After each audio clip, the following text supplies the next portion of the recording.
Good morning. Welcome to Morning Expresso. I'm Charulata Biswas. You're watching Indian Express. Let's get you started with the big story of the day. With the emergence of the highly transmissible Omicron variant of COVID-19 in several parts of the country, Prime Minister Narendra Modi emphasized that the fight against the pandemic is not yet over and directed authorities to send teams from the center to states which are reporting a surge in cases and have insufficient health infrastructure. He said, we should be satark and savdhan, that is alert and attentive in view of the new variant. Here are the stories you'll find only in Indian Express. India sought a meeting with Aung San Suu Kyi, leader of Myanmar's National League for Democracy, while Foreign Secretary Harshvardhan Shringla was in the country, but the military leadership there did not respond, the Indian Express has learned. Shringla, who was on a working visit to Myanmar the last 2 days, met leaders of Suu Kyi's party. It was India's first high-level official outreach to Myanmar's military regime since the coup in February this year. Speaking at the Indian Express's E-Adda, Ravi Shastri said that India's limited overs captaincy change could have been handled better with good communication, and now that Virat Kohli has given his side of the story, BCCI President Sourav Ganguly has to present his version. I have been part of the system for many years. I was part of this team for past 7 years. With good communication, this can be handled much better instead of it being out in the public domain, he said at E-Adda. Here are the top stories from the front page. A 3-day Dharam Sansad held in Haridwar saw a series of hate speeches targeting Muslims and calling for violence and assassination.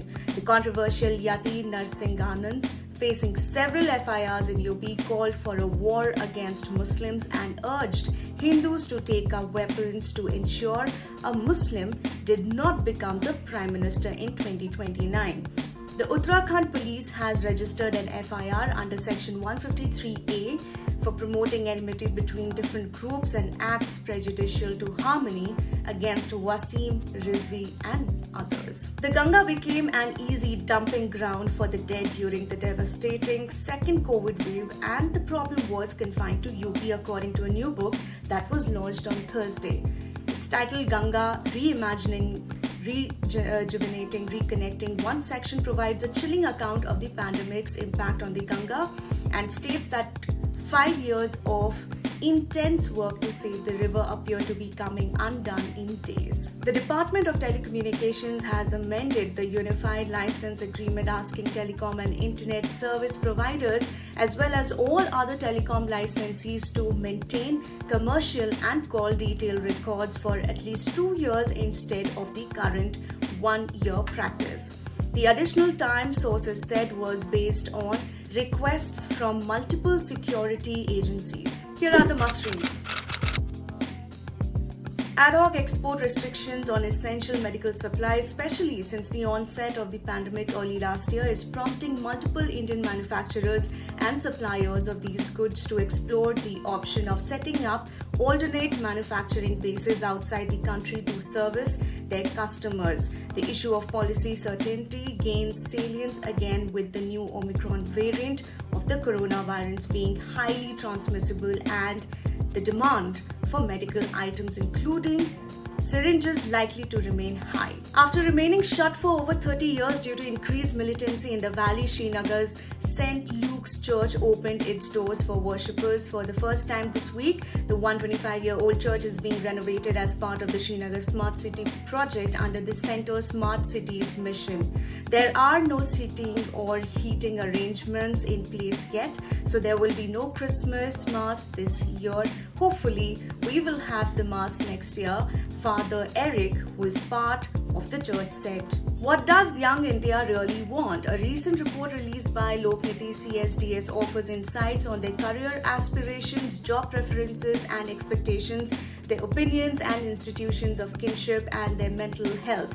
As far as employment is concerned, more than 55% said they would prefer a government job, while 24% said they want to start their own business. The study also found that the youth showed a greater acceptance for the idea of intercaste marriage than for interreligious marriage. At a special screening of Kabir Khan's latest film 83, the Kapil Dev-led World Cup winning team observed a moment of silence for their teammate Yashpal Sharma, who passed away in July following a heart attack. We missed him on many occasions during the show as well. He loved watching Hindi movies and I used to pull his leg. Balwinder Sandhu said Sharma was the only missing star in the constellation, a middle-order batsman who played with resolve and whose contribution sometimes wasn't highlighted enough. But the dressing room respected him. In today's Delhi Confidential, as part of the Modi government's plans to celebrate Azadi Ka Amrit Mahotsav, Indian embassies are going to great lengths to organize events to commemorate 75 years of India's independence. The Indian Embassy in Lebanon recently organized a film screening of Kangana Ranaut's starrer Manikarnika. And finally, in today's episode of the Three Things podcast, we look at the significance of WHO's latest statement on booster doses, how an event in Haridwar saw violent hate speeches being made against the Muslim community, and how the Mizoram government is helping refugees from Myanmar. That's a wrap from my end. For more news and updates, subscribe to Indian Express. Thank you for watching.